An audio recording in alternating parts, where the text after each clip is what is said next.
And this is the opening game week Army football huddle by CaMMVets Media. We cover cadets, midshipmen, the military, and veterans since 2008.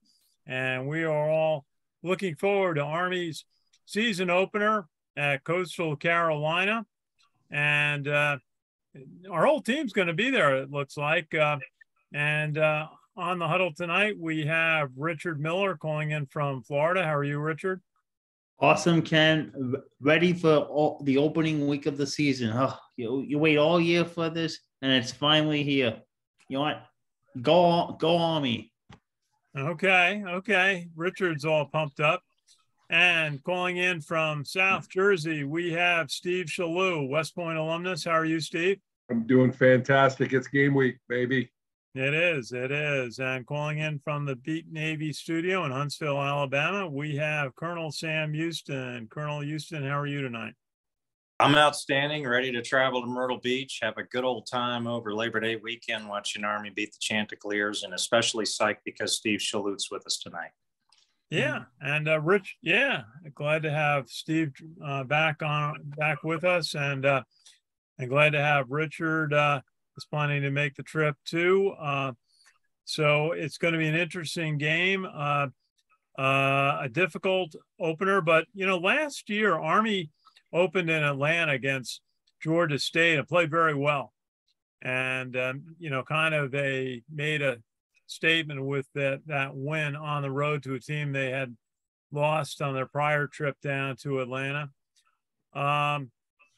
Sam, what do you think about this one? What's your general observation?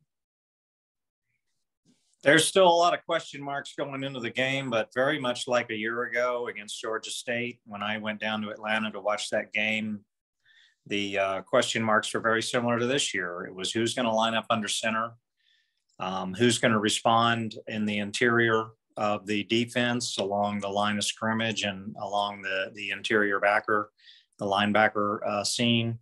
How would the Army secondary perform against Georgia State?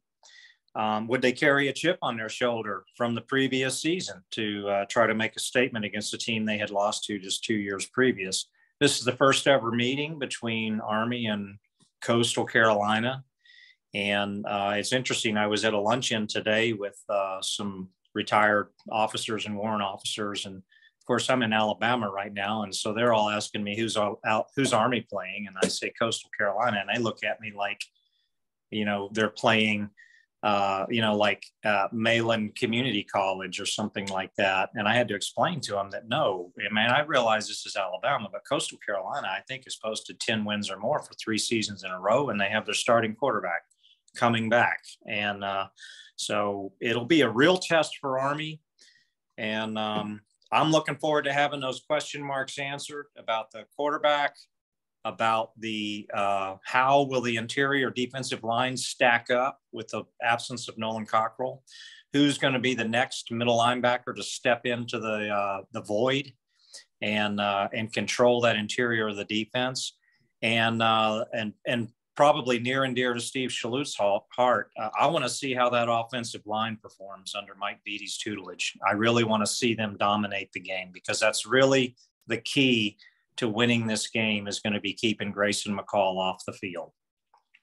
Yeah, just looking at the offensive line, the 2-deep chart for Army just came out this afternoon, and you've got Jordan Law, left tackle. You've got Jackson Filipowicz at left guard. He was practicing as a backup center on Saturday in the last scrimmage. You got Connor Bishop at center, and you got Connor Finucane at the right guard, and Shane Buckingham is going to be the right tackle. Steve, you know about offensive lines. What do you see in Army's configuration for this season? Well, I mean, going into the game and going into the season, they got 3 linemen with some decent experience. So that bodes well for us. How quickly can the line gel? Because everything really, again, I'm a broken record, but it revolves around the offensive line and controlling the line of scrimmage, controlling the time of possession, and imparting their will upon that defensive front of Coastal. Now, I'll tell you, Coastal's defensive front, it looks like they run an even front. So the guards are going to be challenged because they're going to be covered up. And one of their defensive linemen is an all-conference, matter of fact, conference player of the year, their nose guard, and he goes 340. So that's going to be Stewart something. Or Clark. They said Clark's the big guy. It's Clark. The 340 at nose tackle or end. No, he's at a defensive tackle. So if they're in an even front, they'll have two tackles over the guards. The center will be open. So they look like they run a 4-3. Boy, I haven't seen a 4-3 in a while. Yeah. What I grew up watching. Yeah, because they go 340, 275, and then they've got two outside linebacker / defensive end. They go 240 and 250. 230 and 240. So your point of attack is going to be challenged, that they're going to either have to double team down and chip off to the backside linebacker to start running the option. But that point of attack and keeping that offensive line from getting dented back is so important. If that quarterback gets to run downhill and then isolate the pitch key, will be great. And again, we're going to harp on, I'm going to set the over-under on pitches again at 12, and hopefully we can get to that number on a regular 12 basis. Pitches is the key number. Is it you win if they do pitch more than 12 times? Or well, it's been so many games since I've seen it. There's not enough data to be able to tell if we're going to win or not with 12. But 12 just means that we're not stacking the inside with either the quarterback keeper or just running the fullback or the double. The double option being either the fullback or the quarterback. So they're pretty stout internally in the inside. Their linebackers are relatively new. So that flow and linebacker play is going to get challenged more with the outside running situation, especially if we run the option. So I'd like to see us get 12 pitches out there. If I think we win if we're over 12. If we don't, I don't know where we're going to be. Okay, well, that would certainly mean getting the ball to Tyrell Robinson and getting the ball to Ajon Marshall and also to Isaiah Alston. All three of those guys are playmakers with speed. And what was nice is Marshall took a pitch on Saturday that was obviously thrown behind him. And he had the good hands to be able to grab it almost, behind his back and take it in and keep on running. And, so you can tell he's a guy with good hands. So Richard, you got a thought for us on this Army team? Well, from what I see of this Army team, I think that this Army team, they can be good, but again, I think what they've talked about with the offense and the pitch options and what this team is going to be, they cannot overlook, especially the very first game of the season. They cannot overlook this Coastal Carolina team. Okay. As I think Sam had mentioned, they will not overlook it. I can tell you that. Yeah, Sam was talking about. I think he was mentioning I think it was the first game, the Georgia State game, September 4th last season. Sam, I think it was that game where they won. They cannot overlook this game. I think Coastal Carolina. Now look, the record's not going to really surprise anyone, but hey, they're still showing up. It does. The records are records. Game day. These teams are going to show up. So Army better be prepared. All right, I think Army's going to be ready. Going on the road to play a team that's won a lot of games the last 3 or 4 years. Now, one of the things I noted in the lineup on offense was that Tyson Riley was listed as the number one running back, fullback, and we saw him get hurt in the scrimmage 10 days ago. Couldn't put any weight on his ankle. coming off the field. I was kind of thinking that puts him in a questionable situation for a game 2 weeks later. We'll see. Also, we didn't see a lot of Jacoby Buchanan in the scrimmages, and Saturdays was really a walkthrough with no tackling. It was sort of, hit the guy in the shoulder pads and then let him go. Every play was a touchdown. But we'll see. That I talked to Brent Davis after practice today, and he said that Jacoby is ready to play. And Coach Monken said Tyson Riley was going to be available. So we'll see on that front. Everybody else looks to be pretty healthy. Let's just take a look at the defense for a second. You got the nose is a little bit of a surprise. Isaiah Felici, 300-pounder from Hawaii. We talked to him last week. Kwabena Bonzu, we known Kwabena. He's at one line spot, and then Nate Smith will be there. And inside linebackers, Jimmy Chaloult', Leo Lowen, and also Calvin Crummy. Charlo's the outside, Lowen and Crummy earn the inside linebacker spots. Lowen is in at 210, Crummy at 240, brings a little more size. And then, of course, you got Andre Carter at the other outside linebacker spot. Defensive backfield, you got Jabari Moore, Cameron Jones, Captain Markel Broughton, and a name I don't know well, DeAndre Tobias will be playing is the scheduled starter ahead of Max Domenico, who we had thought would probably get one of the starting spots. So anything there stand out to you guys? Sam, I think we're all looking at the inside linebacker spots.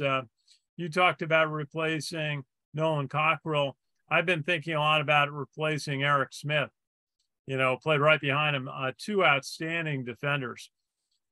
So they're going to look to Leo Lowen and Calvin Crummy to play those inside linebacker spots. How do you think they're going to hold up? Yeah, well, number one, I'm real interested to see Felici at nose tackle. He's a 300-pounder, and it's been a long time, if ever, that Army lined up a 300-pound nose tackle. So that's going to be real interesting. And as we were talking about before we started, he really has some gigantic shoes to fill with Nolan Cockrell, who, in my opinion, in the modern era is got to be one of the best nose tackles I've ever seen play for Army.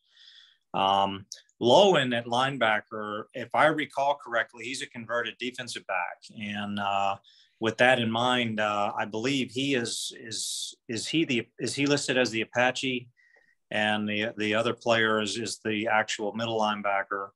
So it's not surprising that that Lowen would be in the middle, because he provides a lot of speed, lateral motion, the ability to drop back in coverage, whereas the middle linebacker is going to be there to help with the interior line and leading the interior of the line and run stopping.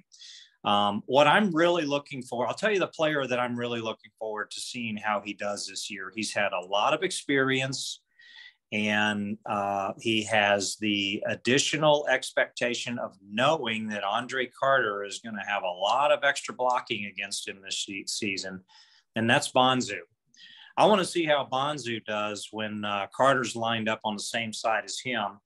And there's one less blocker against Bonzu, because that blocker is dedicated to Andre Carter.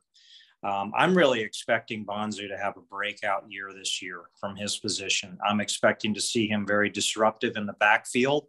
I expect him to beat a lot of one-on-one blocking, and I expect his sack total to go up from any season previous. So this is a real opportunity for him, and he's a big man.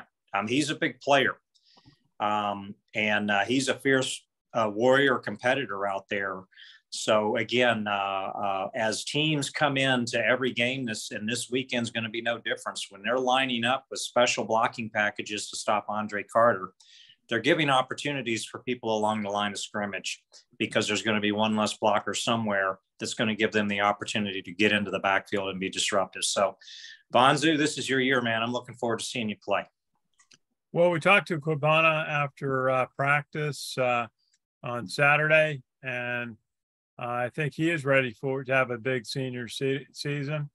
And so we have that interview on, actually, it's on my YouTube page. We'll have to make sure we got it out on the Facebook page, West Point Football Report.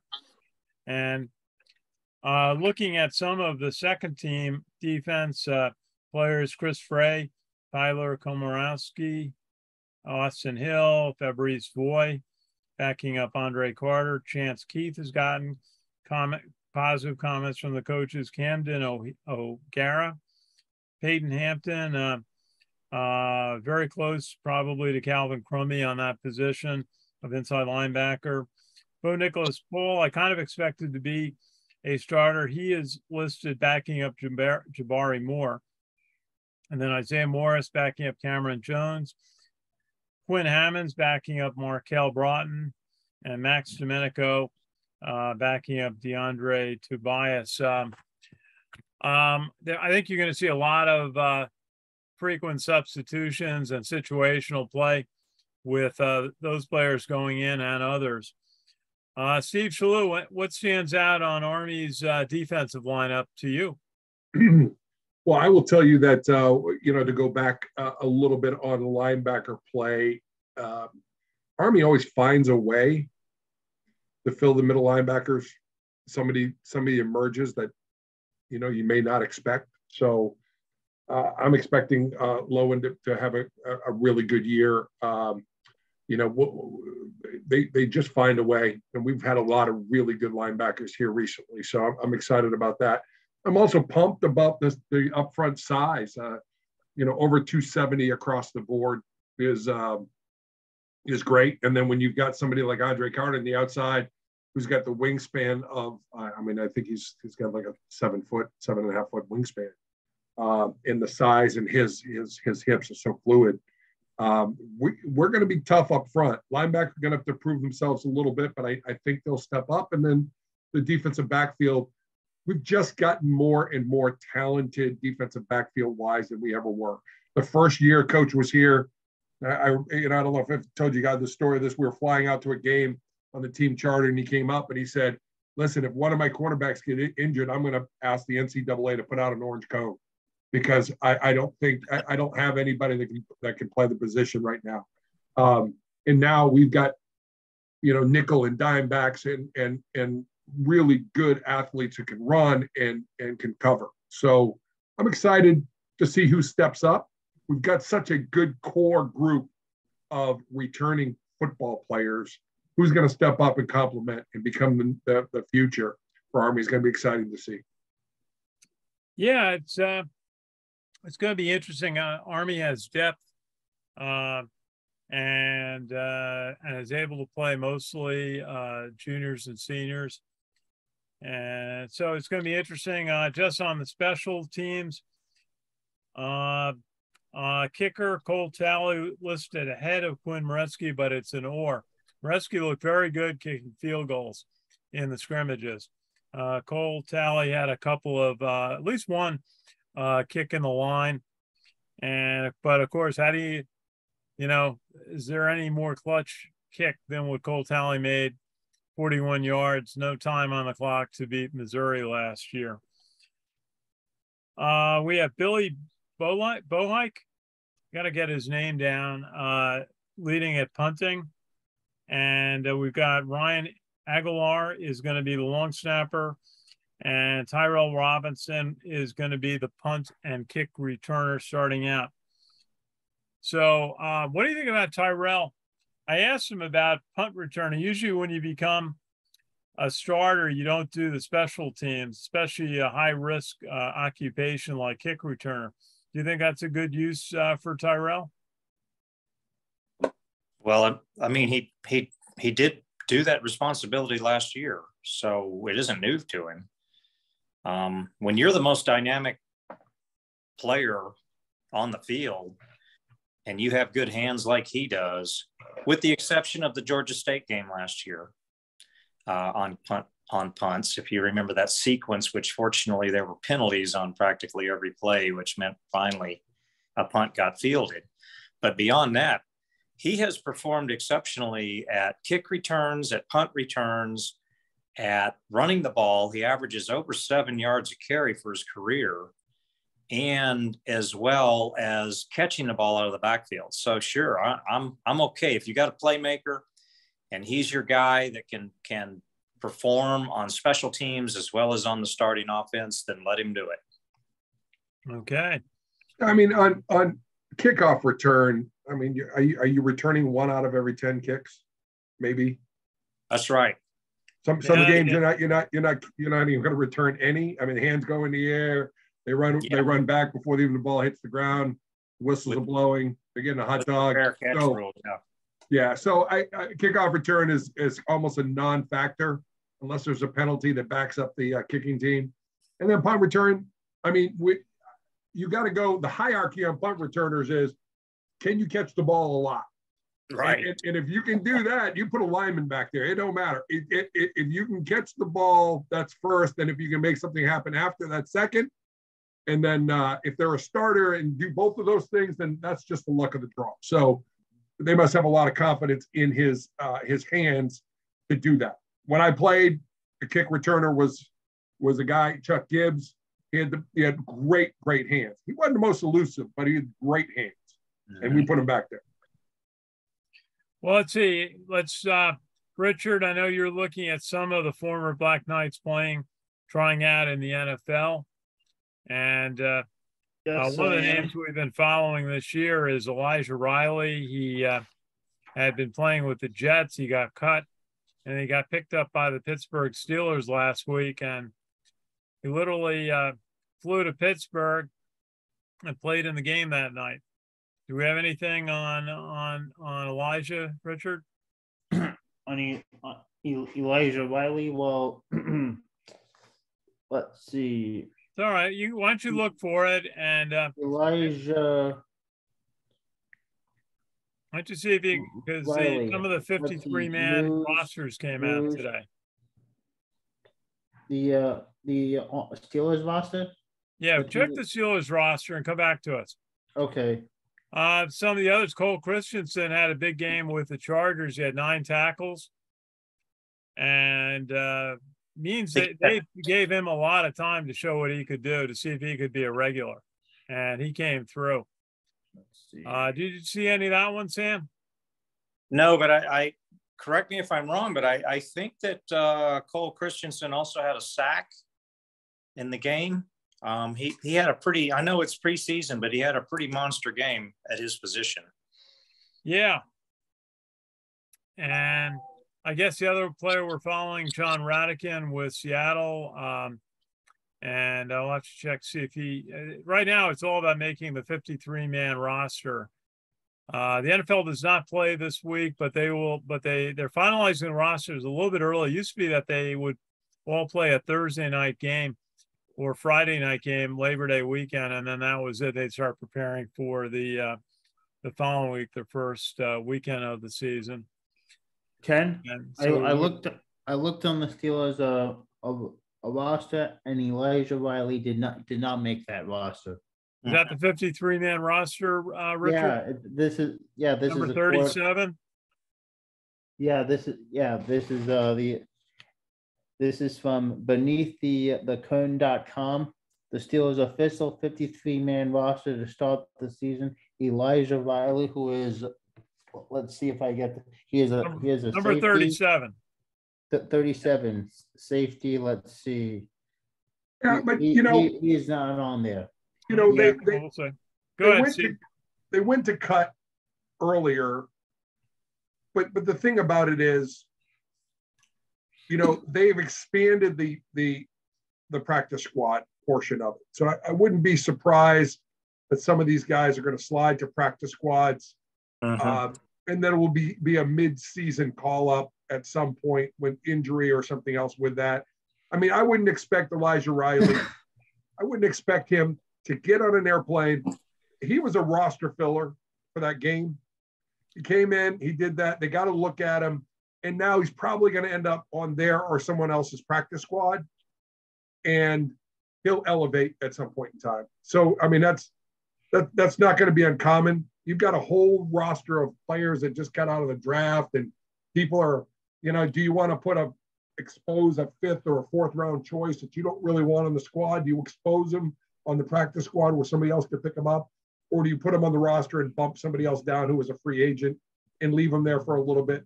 And then mysteriously that 4th rounder ends up on the IR later on in the season, and then the roster moves around. So it's a big shell game. It doesn't surprise me. Is Elijah Riley considered to be a good special teams player at the NFL level? I think he is. I think he can play and do a number of different things. He can work on the nickel. He can play safety. He can fill in the special teams. He's kind of a utility infielder. Mm-hmm. Okay. We will keep our eye on those players. Also, Brent Toth. Do we have anything on Brent Toth? He had knee surgery, and he's on the PUP list for the Eagles. Okay. Not expected until the second half of the season. He's not on their active roster. He's on the PUP list. And anything on John Radican?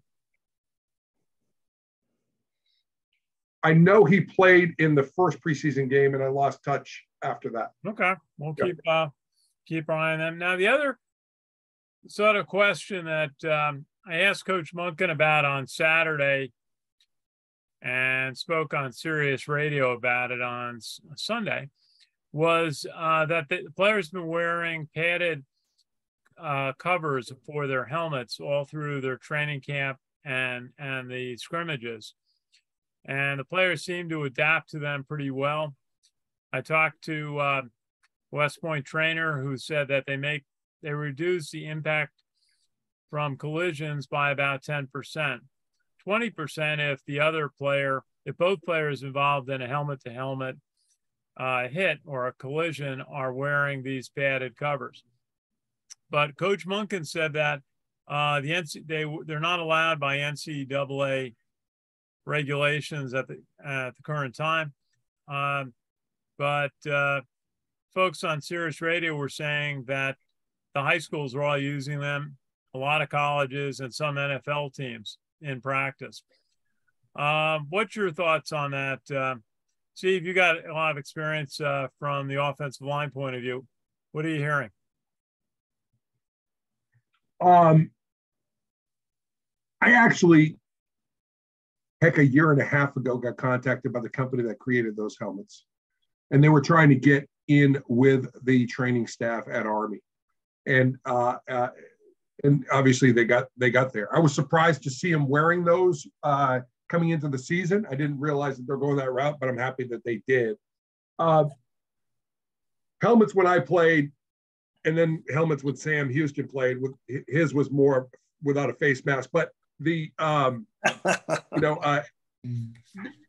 I still have my helmet that I played in my senior year. It's here, and then I also have the Army Navy helmet from last year. So I've got the most recent helmet you can have, and you just look at the technology; it's so much better. But I've got friends that have issues with ALS and CTE and other things. Anything that you can do at whatever age to give yourself a little bit more protection, I'm all for. I really am. I just the amount of impact and the banging and the things that go along with it later on in life are a real concern. And we should probably look. And there are some studies and some things that would point towards, under 10-year-old, they shouldn't be playing tackle football, or if they do, they should be wearing these padded helmets all the time. I think any of this that helps prolong player health and do some good things with that is embraced, and I'm all for it. Sam, what's your thought on it? Yeah. And to Steve's point, Yeah, we actually had that single bar that went across like that, like Johnny Unitas would wear or something like that. But yeah, so I actually have had the experience of, wearing the helmets like when I was playing high school and I was playing 150s, I had the helmets then. And then I've had the opportunity to wear the helmets that the sprint team currently wears, when I've gone up there when we've played in the scrimmage. And it is pretty astounding to me how the helmet technology has progressed over where it was, just 30 years ago. We had the old, like Rydell and Adidas helmets that, they had a blue circular inflatable pad in it that you would use that to adjust the fitting of the helmet. And many times that thing would be inflated too much to really provide anything other than just a nice headache after you'd been wearing it in practice all day. But the good news is that it kept you from dinging up your pure skull. But as far as these pads on the helmet, I know, Ken, you and I talked about this. I think it was yesterday. You gave me a call. They're really, my face value when I saw them, when I saw the videos of the Army scrimmages, at first I was a little surprised that they had those on their helmets, but I was surprised that they were wearing them, but I was not surprised for the reason, I'm sure, which automatically came to mind, which is clearly it is a safety item in practice to reduce injuries while you're getting ready for the season opener. I don't expect to see these things at game time anytime soon. At least I hope not. They're really just a extra safety item that's put in place during practice to make sure that when your team comes to play, they have not incurred injuries, head and neck injuries that would have possibly been, they could have been prevented in practice, and that's what it's for, so that they don't get knocked out of the game come game time. But, if Army is adapting a new safety first policy, for practices to make sure that they're taking in account every possible angle they can to reduce the injuries that they have, yet at the same time still have full contact scrimmages and practices, I'm all for it, because the last thing we want is for our starting lineup and then next man up to be hurt because of something that happened in practice. If it's preventable and you have the devices to prevent it, then use them. So I'm okay with it. Okay, I'm kind of wondering, it appears to be a test that is showing promise. And if you have a player, players go out after wearing these padded covers all during the practice season, go out to the game, don't wear them, and a player gets a concussion, I think there's going to be some discussion about going ahead with it. Coach Munkin described to me that there's a version of this helmet cover that has another layer of vinyl on the outside so that you can put all the logos and coloring on to make them look somewhat normal. And I wouldn't be surprised if some of the other levels of college football adopted this, Division II, Division III, or even the Ivy League.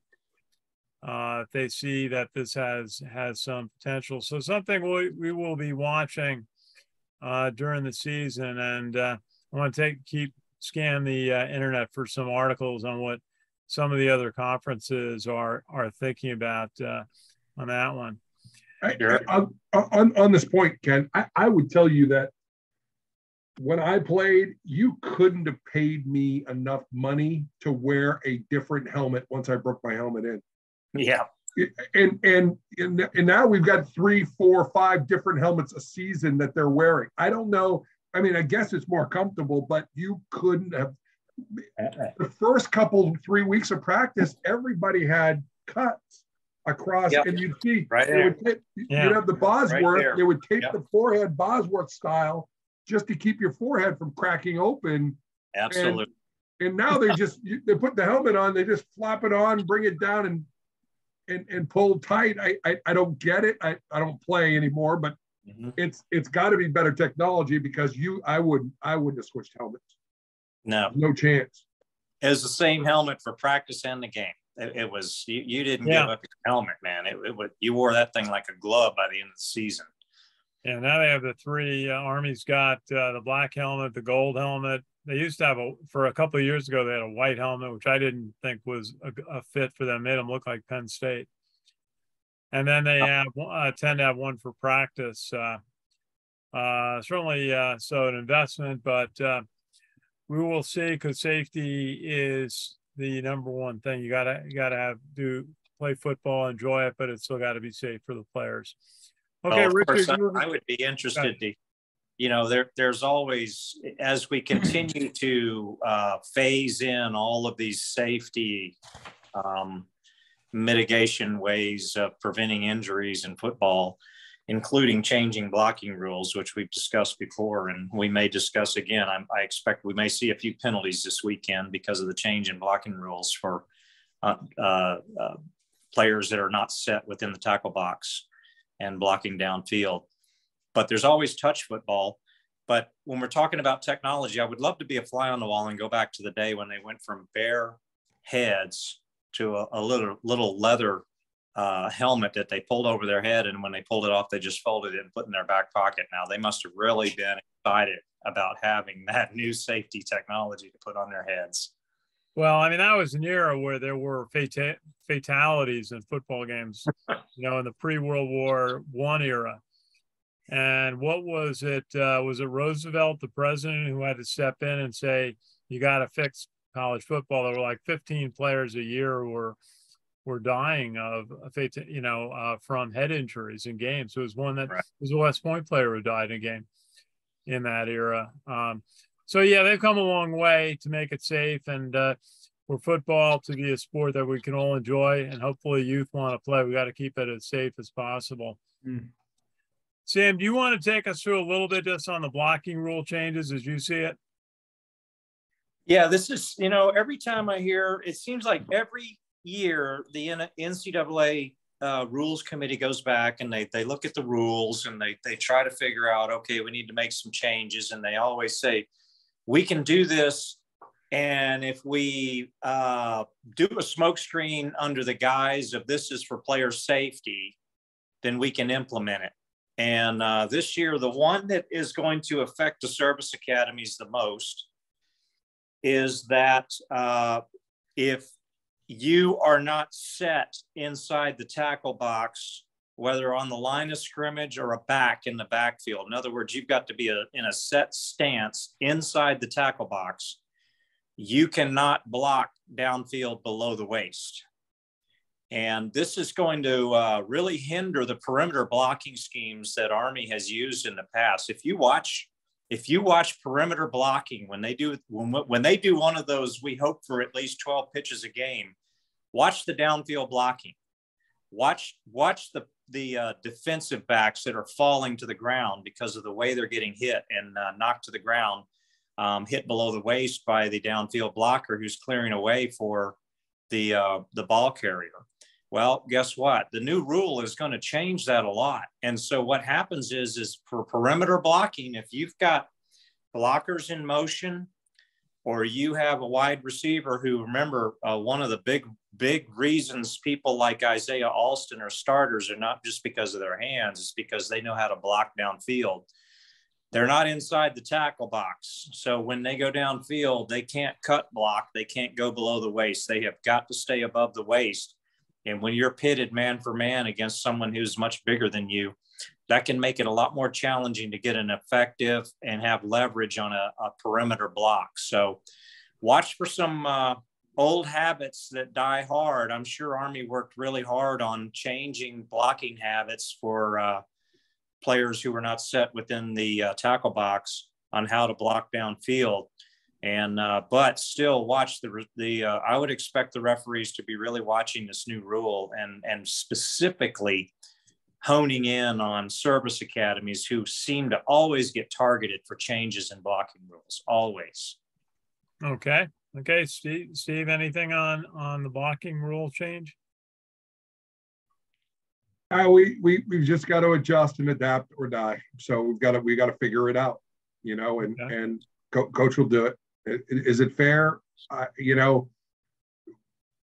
We have gotten bigger, faster, and stronger. So we've closed the gap faster than the rule has changed for us.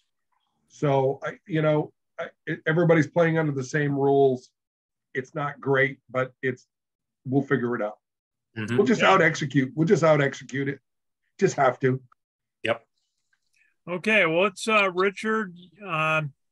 Your first opportunity this year, run through the top 25. Can you run through that? A quick run through.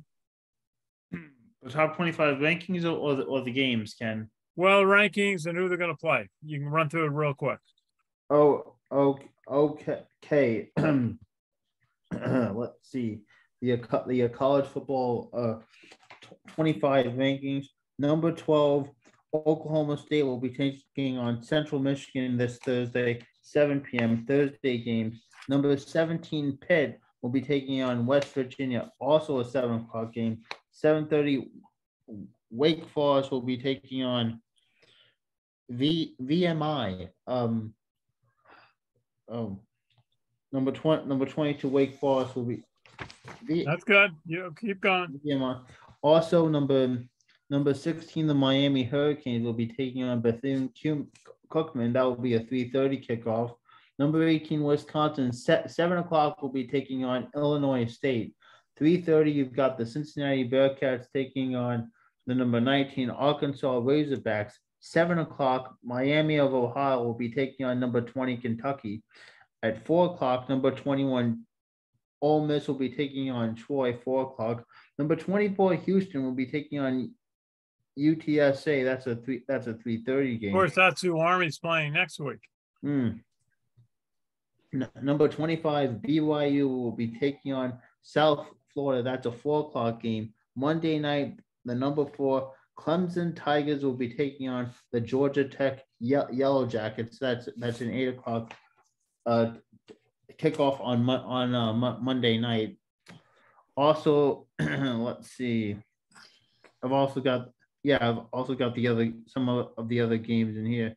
You've got number 15 Michigan State taking on Western Michigan. Yeah, that's one of the games on Friday. Also, you've got Michigan taking on Colorado State. Michigan is ranked number 8 in the country. That will be let's see. Oh man, that's a Saturday 12 noon kickoff. You've got North Carolina State taking on Eastern Carolina. NC State is ranked number 13 in the country, a high noon 12 p.m. kickoff.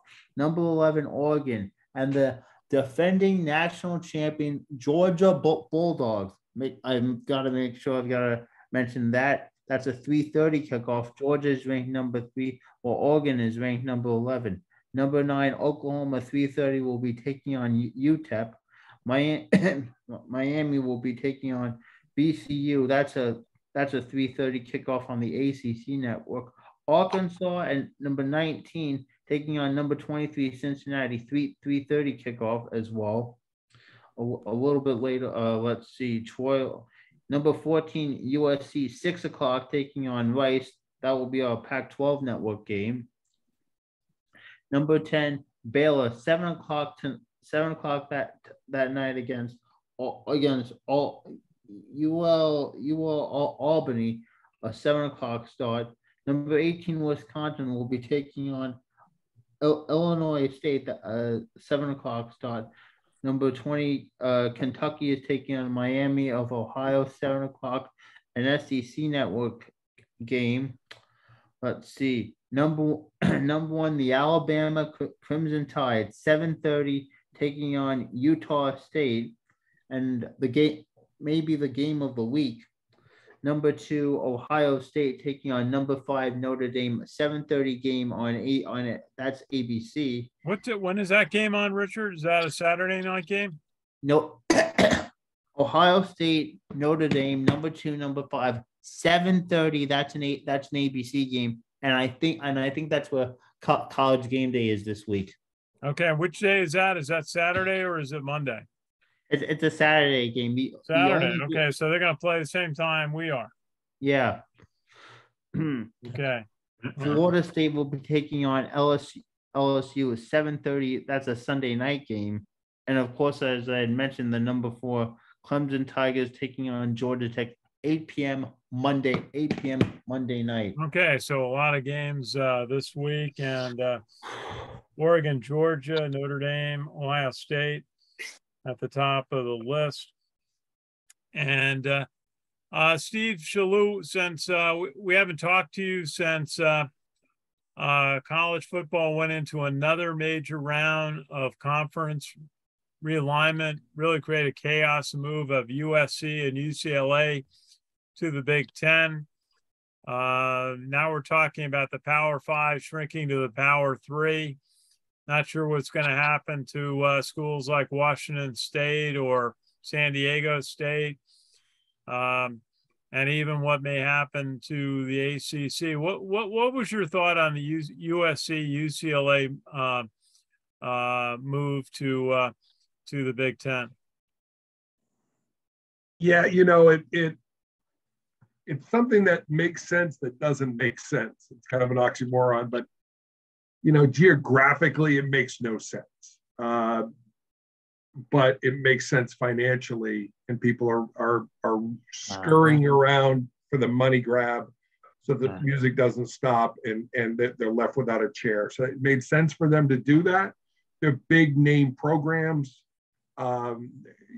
USC has had more relevance recently for a lot of reasons, not all of them good. And then UCLA, they're trying to get back into relevance. So I'll tell you that, I mean, I think it was good for them, but it just makes no sense in terms of schedules and East Coast, West Coast. It just makes it doesn't make a lot of sense. And I don't think it's over. I mean, it'll end up scrambling, and then it'll settle down for a little while. I don't know where it all ends up, but right now it's just knee-jerk reactions for money.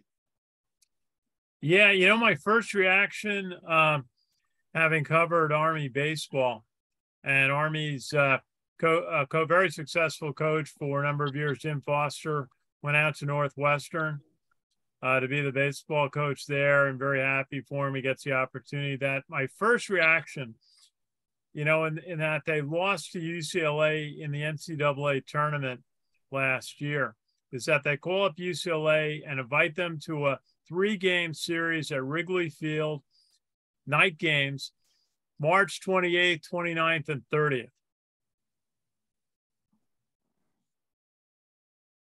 It may get over 40 degrees in those 3 games. Right, sure.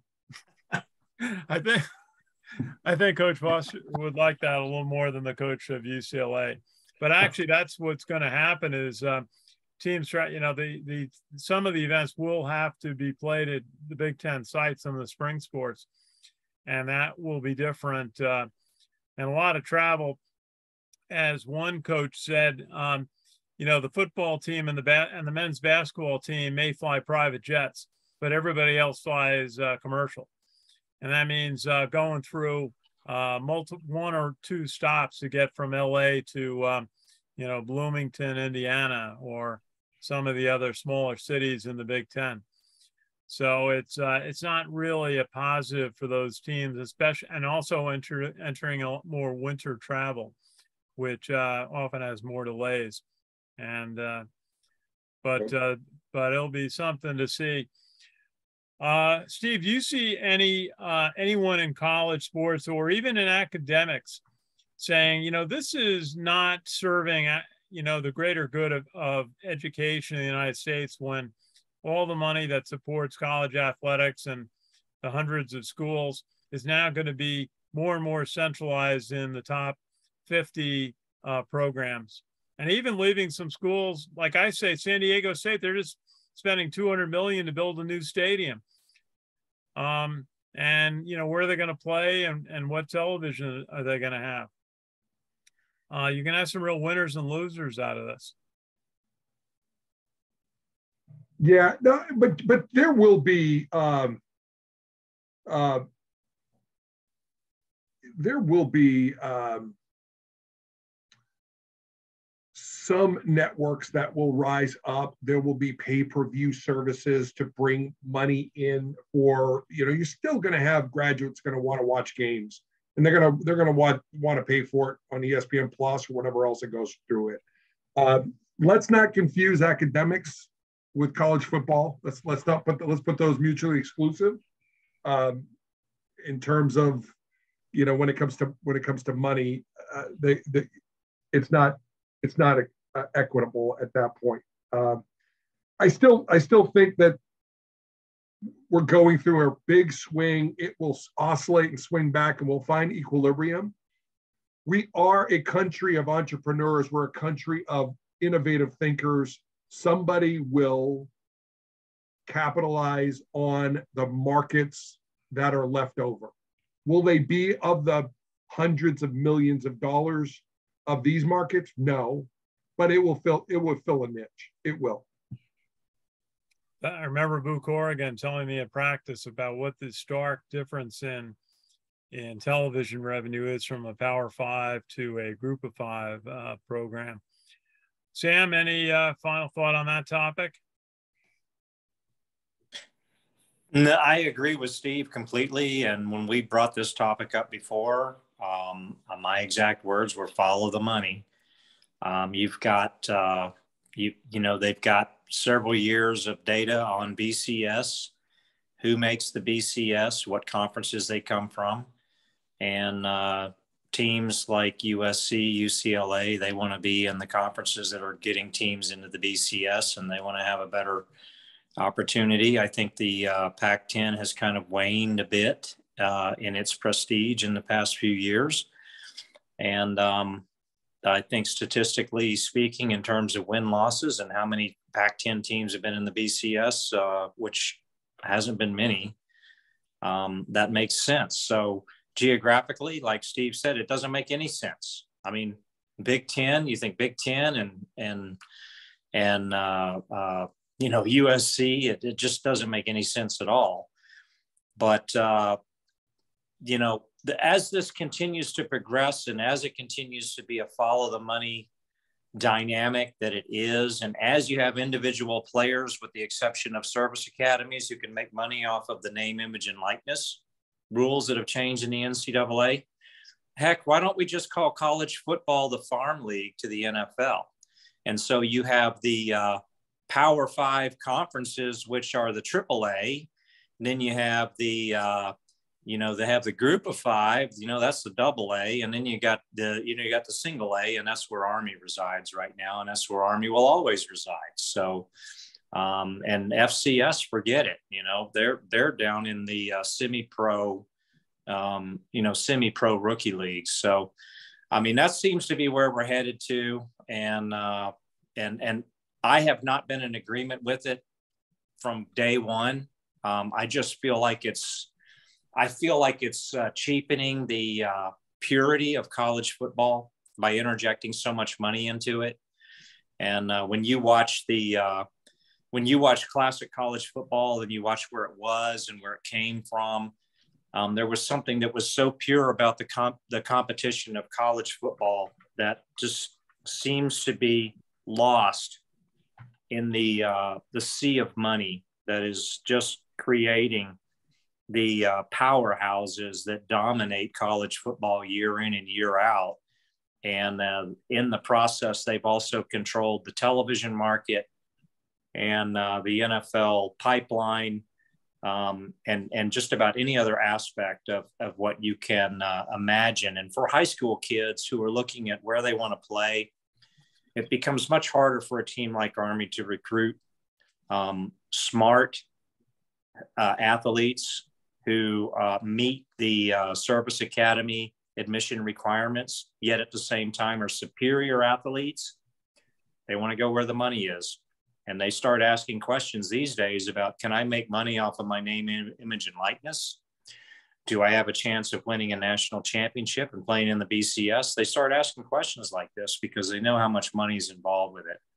And that makes, that just makes it a lot tougher to year in, year out to produce a team that is really going to be at a higher echelon of competitiveness within this elite group of colleges that are awash in money from television money and revenues, bowl revenue, and name, image, and likeness revenue that make colleges, other colleges, just unable to compete at all. And it almost seems like they're trying to push other colleges completely out of the market.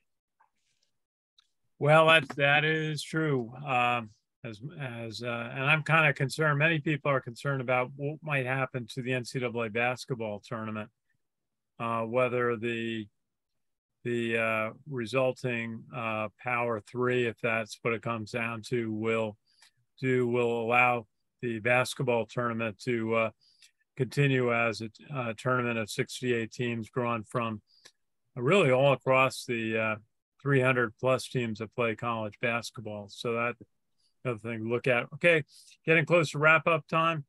And let's do a quick lightning round on keys and predictions for Saturday night. Army opens up at Coastal Carolina. And Richard, what's your thought? What do you think the outcome's going to be? My outcome, it's the opening game of the season. Army needs to be prepared. Quarterbacks, if they have to play multiple quarterbacks, I think they're gonna get it done in the end. I'm going with Army opening win. I'm going 28 to 24. I think it's going to be a really good game. That's a good prediction. Let's see. Let's let Steve go next. Yeah, it was. I am super stoked for the start of the season. It feels really. It feels good. It feels like we're still in July, so it's hard because the summer went by so fast. But here we are. We're staring down a season. Some of the keys to the season is a beefed up T2. Is he ready at quarterback? Is he able to handle the load for a long period of time? When and where and what is Ballard's role on that? And I couldn't be more pumped and proud and excited to have Viti as the offensive line coach for that. He is a curator of men, and he will get every ounce of effort and fight out of these kids at offensive line. Watch this line shine. It is a masterful move, and I couldn't be more proud and excited about a guy who walked across this country for other people, and he's now going to be leading offensive linemen. So they are going to dominate. 2.5-point dogs. Army is really good. They're like 7-0 on grass or on turf against the spread. So I like Army here 32-28, covering the spread, covering the over. Okay. It's interesting with Army being a slight underdog, field goal underdog, that they're really considered to be equal teams, maybe, and the home field being the deciding point. Sam, what's your prediction? Well, let me open by just completely agreeing with Steve Chaloult'. Mike Viti is an absolute superstar, and he's my favorite assistant coach by far. The man is there's a lot more to what he just brings to the table as far as teaching technique and learning to work as a cohesive unit and a team.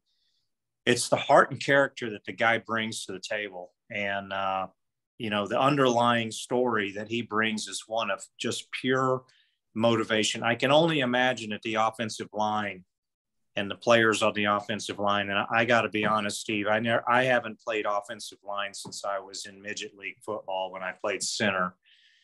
But I've got to just imagine that the Army offensive line right now is as stoked as it's ever been since the days that, that Steve was roaming the fields of friendly strife. And I can't wait to see how well they respond to Mike Vidi's leadership this weekend, because I'm telling you, everything centers on the offensive line. The tempo of the game is going to be determined by the dominance of the offensive line.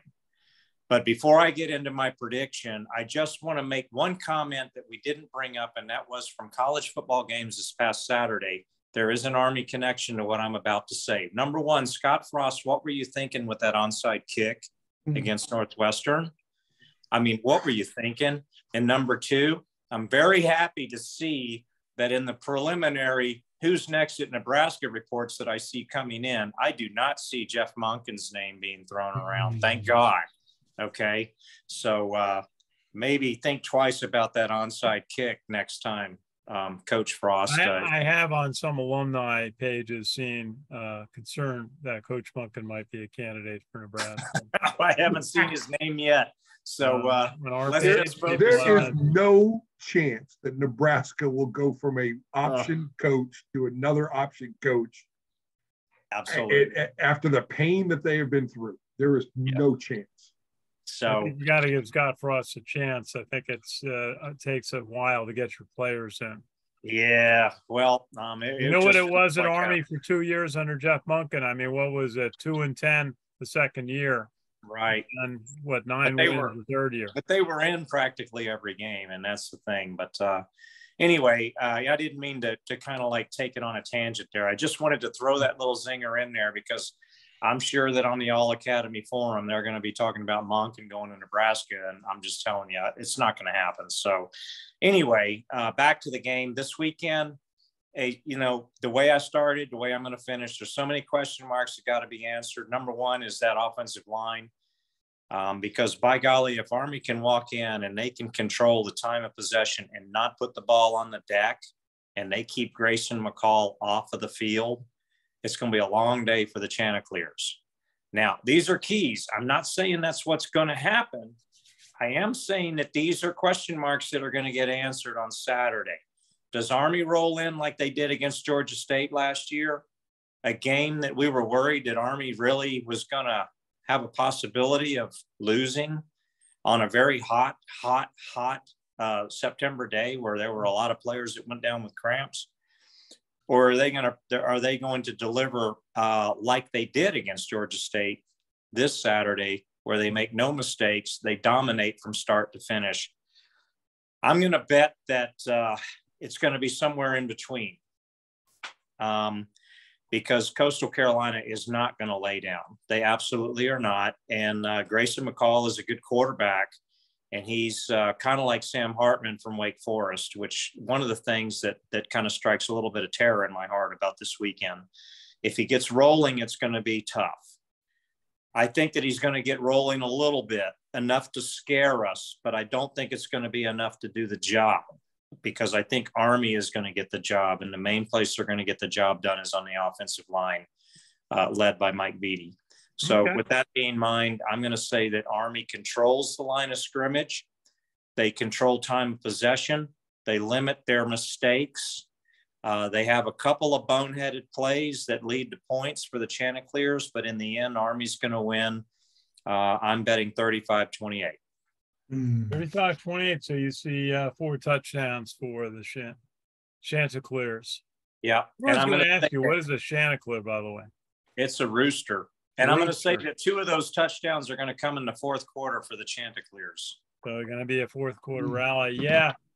I think the Army offense is going to be methodical and make their moves down the field, long drives. A bit of a question mark at fullback if Tyson Riley and Jacoby Buchanan are 100% and ready to go.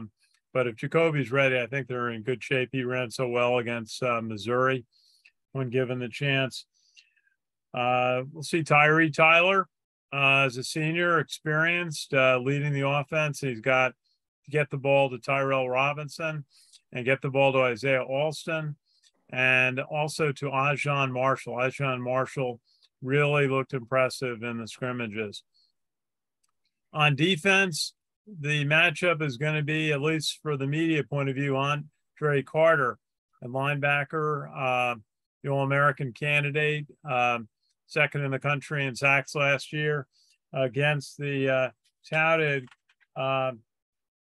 Coastal Carolina quarterback Grayson McCall, two-time player of the year in the Sun Belt Conference, completed 73% of his passes and 27 touchdowns. And he's got to be a prospect for the NFL. Sounds like a good touch passer who gets a lot of the intermediate passes completed. They're going to watch the Wake Forest film from last year. They're going to watch the Western Kentucky film from last year, and they're going to challenge Army's defense. And that's where I think you're going to see a matchup. Can Army get some pass rush? Can they get the defensive stops to stop the Coastal Carolina passing game? And I think that they will, and it's just going to be fun to watch Andre Carter, and also how the other players react when Carter gets double teamed. Who gets open to rush the passer or make a play on a run?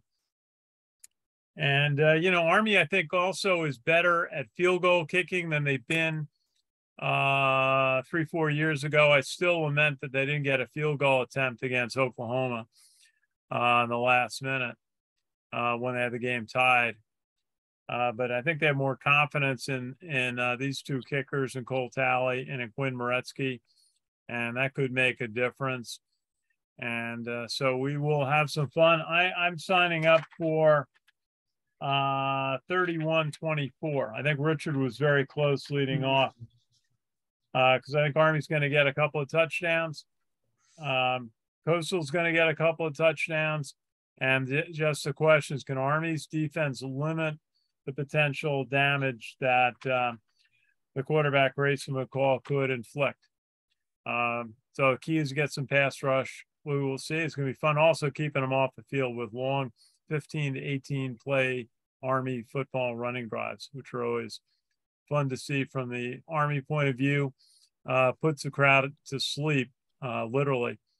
As we saw, I never forget Oklahoma when they could not get Army off the field, sitting on their hands for 7 or 8 minute drives. So we'll see if Army can do that again this year. And of course, Mike Vitti, what an American hero he is. It's such a pleasure and honor to know him. I actually had the honor of presenting him the Assistant Coach of the Year award 2 years ago from the Football Writers of America. And what a moment that was for me, as he was recognized by the football writers for what he's done for our country, what he's done for veterans, and what he does every day for Army football. So I think he's going to have the offensive line. One other note I heard today from Markel Broughton about the offensive line and the leadership of Connor Bishop is that after Saturday's scrimmage, which was ring weekend for Connor and the seniors, that he had a 2-hour film session with the fellow offensive linemen, studying the film to make sure that they were ready for the game. So on that, we will be all down in Myrtle Beach this weekend on Friday and Saturday. And I'm going to see if there's a place I can go live in some spot there Friday night. Maybe we catch up with you guys. And then on game day, we will be at the Association of Graduate event and do some video, talk to some folks there. I'm sure the superintendent will be there, Joel Gillen. And then we will be in the stadium and do a pregame for the hour before. And so you can watch us. Go to this page, West Point Football Report.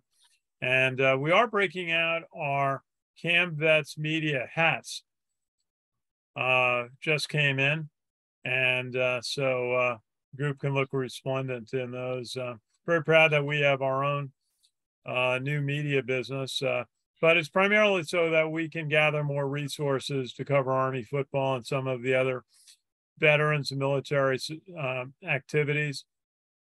And So we are in our first month. I think we had 250,000 page views in our first month across our media. We were at the March Back Day for the freshman class of 2026 when they did a 15-mile march back from Lake Frederick to the post. And our video, you can watch that on our YouTube page, which is under my name, Ken Kraetzer. We have 160,000 page views on that. So if anybody out there wants to be part of our media team covering Army football, and we do basketball, hockey, and a little baseball and lacrosse in the spring, just send us a message and we'll figure out a way to work you into our coverage. So I want to thank everybody. First, Richard Miller down in Florida. Richard, we'll look forward. You're all set to get to the game on Saturday, Richard? You and your dad? Yes, I am. Okay, well, we'll coordinate getting together. And maybe I'll call you. Call me later or tomorrow. We'll coordinate. Yeah. And Steve Chaloult', thank you for joining us tonight. Always good to have your insight and enthusiasm for Army football and expertise. We will see you down in Myrtle Beach. Sounds like you have quite a weekend plan. I will not confirm nor deny on my plans on that, but I will be hungover. Yeah. Okay, and Sam Houston will be down in Myrtle Beach, and look forward to getting together with you, Sam, and maybe Friday and certainly on Saturday. And I think it's going to be an interesting game for Army. It's a tough opener, but if they're young players, I think their young inside linebackers can mature and play well. They got a good chance in this one, so it's going to be fun to watch. It's on ESPN Plus. I wish we could broadcast. I think we could broadcast as well as ESPN Plus does. maybe someday in the future. Yeah. Okay. Well, thanks everybody. Thanks for watching, and we'll see you Saturday at the opener, the Army football season at Coastal Carolina at 7 o'clock kickoff Saturday night. See you there. Thanks for watching.